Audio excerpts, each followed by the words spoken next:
crazed, violent Bernie Sanders supporters, Black Lives Matter extremists, and other leftist agitators crashed a Donald Trump rally in Chicago last night. Unhinged mobs assaulted people, attacked police, tore up signs, blocked ambulances, fired guns in the air, and threatened to rape women. "Oh, but that's just their free speech," cried the media and Bernie Sanders supporters. Really? So if Donald Trump voters had crashed a Bernie Sanders event, assaulted his supporters, attacked police, tore up signs, blocked ambulances, fired guns in the air and threatened to rape women, you'd say that was just their free speech. Look at this Bernie supporter expressing his free speech. He's an anti-violence activist after all. Here's another peaceful Bernie voter, proudly threatening to physically attack Trump supporters.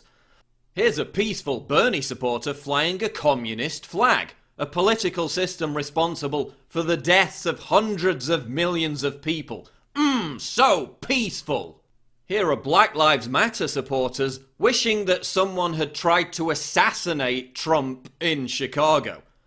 Look who showed up to voice his support for the anti-Trump crowd. Domestic terrorist Bill Ayers. And who did Megyn Kelly blame for all this?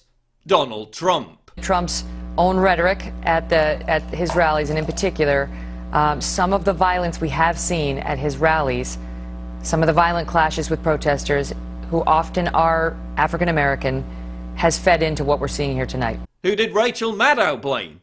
Donald Trump. Before this rally started, when we saw what was happening in the streets outside this event, and we saw what Donald Trump had done to incite violence, and I'm saying that deliberately, to incite violence from his event earlier today in St. Louis. Who did Ted Cruz blame? Donald Trump. But in any campaign, responsibility starts at the top. Any candidate is responsible for the culture of the campaign. You create an environment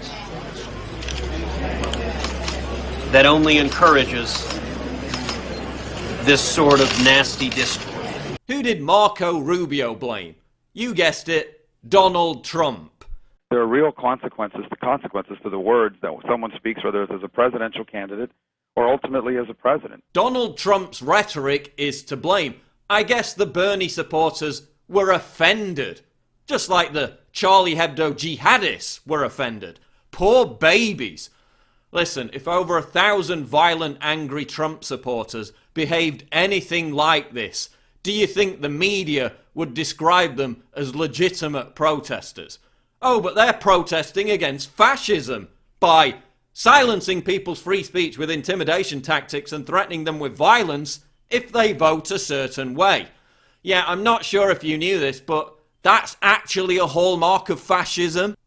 These are the people who will riot and burn American cities to the ground if Trump is elected president. Why? Because they've been given legitimacy by a mainstream media who said that looting and rioting was an acceptable form of protest after Ferguson. Black Lives Matter has been given credence despite the fact that its ideological inspiration is a convicted cop killer on the FBI's most wanted terrorist list.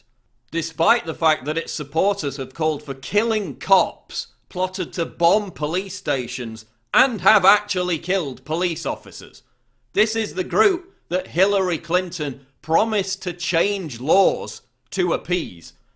Whether you love or loathe Donald Trump, encouraging this kind of mayhem is a recipe for disaster.